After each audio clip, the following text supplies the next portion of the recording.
So what really went through my mind when I saw this story really was that you are seeing, in a manner of speaking, the same kind of tactics that were adopted in the case of Team Anna being dismantled. You're seeing that in the case of General V.K. Singh.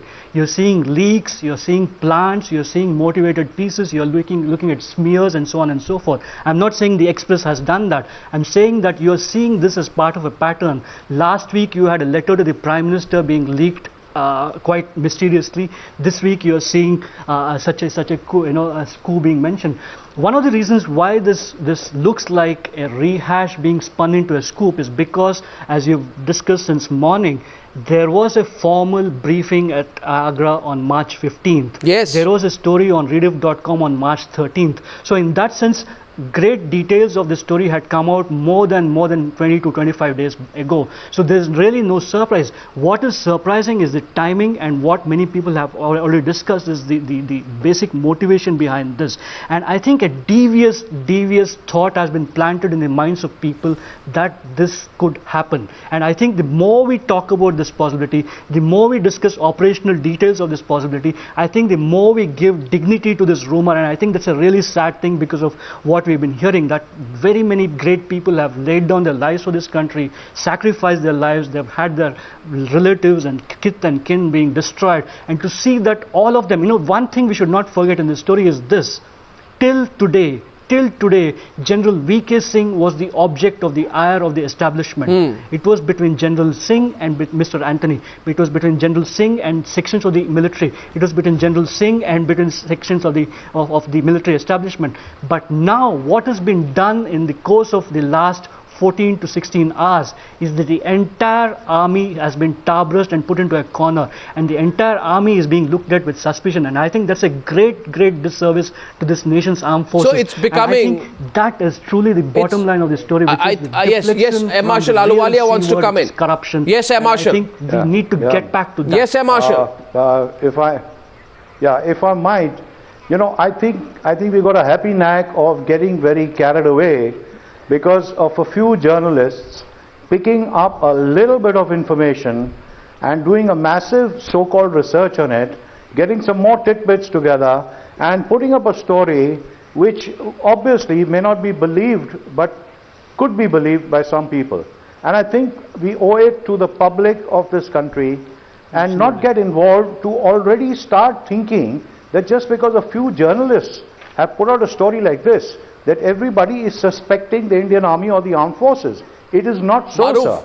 However, having said that, what should have happened was, like anybody logically would have done, right in the beginning, when this incident happened, all you had to do was put out a small 3-line press release to say that so-and-so movement was done by the army, so that everybody is aware of it, and these kind of leakages don't come up. Maruf, but it was put out. It was put out. The matter is in the public domain. There is an article on the internet available today about everybody talking about this troop deployment. This whole element of mystery, this Hitchcockian thriller-like situation.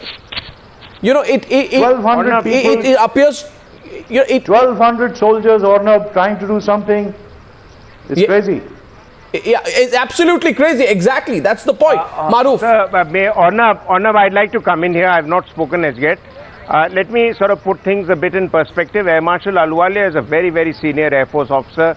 He knows the ins and outs of the entire sort of the armed forces and defense mechanism. But I think there are two issues that I would like to, other than all the good points he's made, the two issues I'd like to put in as clarification. One, 1,200 may seem a very large number for the Air Force, which is very technology centric. 1,200 is not a very large number, and it's not even 1,200, sir. 2 battalions.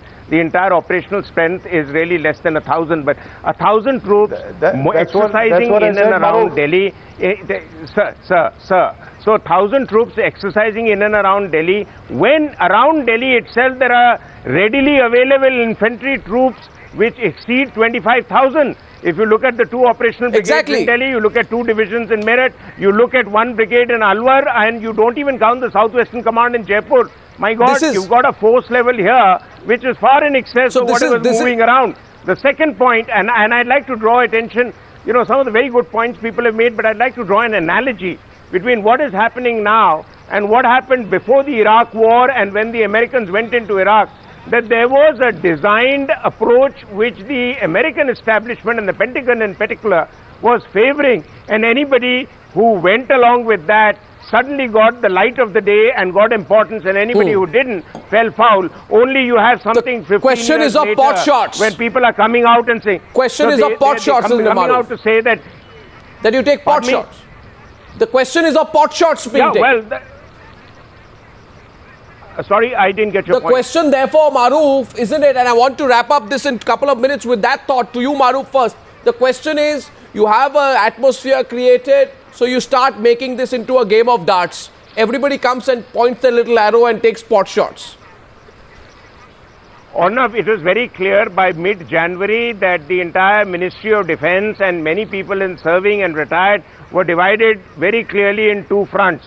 One was looking at what General VK was saying and whether it was right, and one was looking at the Defence Ministry's position. Yeah. Defence Ministry, so therefore you fell into either camp. Now, unfortunately, a lot of people didn't get a well-rounded perspective because some people were going into a virulent media campaign, whereas others were just drawing inferences out of actions which needn't have been drawn. Now, what is happening at this point of time, that there is clearly, at least post the recent incidents, there is a trust deficit between the army chief and the defense minister. They are trying to make up. And at this point, to spoil the atmosphere is going back to a point Mr. Vinod Mehta made earlier in the debate, that there are others who are standing to lose. And they don't want, and they don't want their rosy roti to go, and those are the guys who are in the arms business. Colonel Kaul, yes, I'm coming to Krishna Prasad. Colonel Kaul first. The larger picture, Arnav, I've been talking about, but on a lighter note, was this exercise done to prove at that point of time the efficacy of the Tatra vehicle vis-a-vis the Ashok Leyland? I think we can have a good laugh on that. We can also have a good laugh, can't we, General Kadian, that the government of India is scared that 2,000 people start walking towards Delhi and are going to take a country of 1 billion and plus over. Isn't that also totally laughable? I think it's totally laughable. We have all talked extensively that this kind of reporting, I mean the hinted coup made no military sense. Even a captain would have planned it better if it was at all in the plan. I think since Colonel Kaul has created a lighter moment, the Pakistanis must be laughing at us. Not only that something like this happened, but we don't know how to do it. We need to learn from them.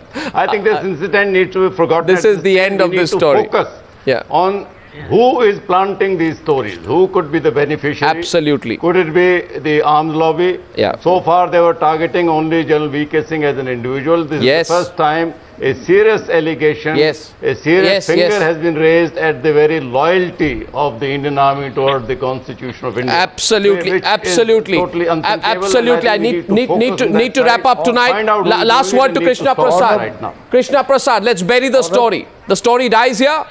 Krishna? Dies here this minute here on Times Now. Over. I wish so, but I don't think so. I mean, Arnav, I think journalism is a very different animal. You don't really know what is in tomorrow's newspaper. So I think we need to hold our horses a bit. I think the irony also here is this, which is last week, General Singh's letter was drawing attention to the lack of preparedness.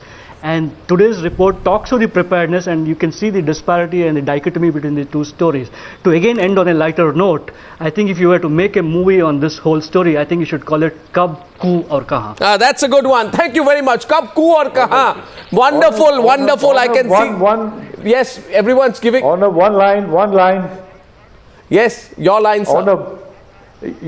I'd like to put this, all behind us, in the minds of the public, that all these conspiracy theories, they just originate sometimes out of default. And perhaps there aren't any vested interests.